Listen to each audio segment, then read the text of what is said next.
হরে কৃষ্ণ। কৃষ্ণ কথা ওই তপনা চ্যানেলে সকল বন্ধুদেরকে জানাই স্বাগত। জানো তো, স্বার্থপর মানুষ তার প্রয়োজন মেটাতে যতটা না প্রশংসা করবে, প্রয়োজন শেষ হয়ে গেলে তার থেকেও দ্বিগুণ বদনাম করবে। তাই মানুষ পারে না এমন কোনো কাজ নেই।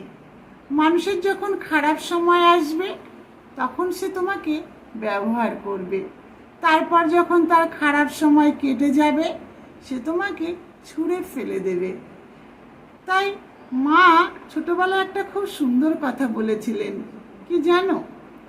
মা বলেছিল, মানুষ থেকে অনেক দূরে থাকিস, অর্থাৎ স্বার্থপর মানুষদের থেকে অনেক দূরে থাকিস।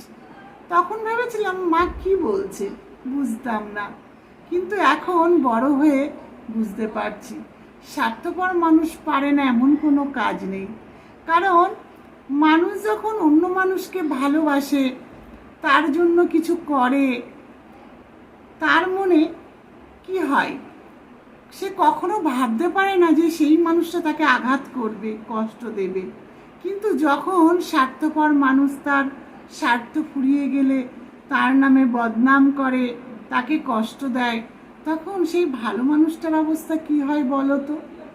তার মন ভেঙে যায়, মনে কষ্ট পায়।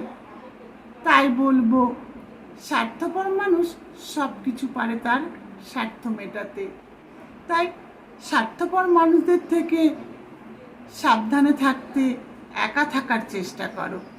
কারণ একা থাকা কিন্তু খারাপ কিছু নয়, একা থাকা কিন্তু বেশ ভালো। মনে রেখো, চাঁদও কিন্তু একা থাকে, তবুও জ্বল জ্বল করে।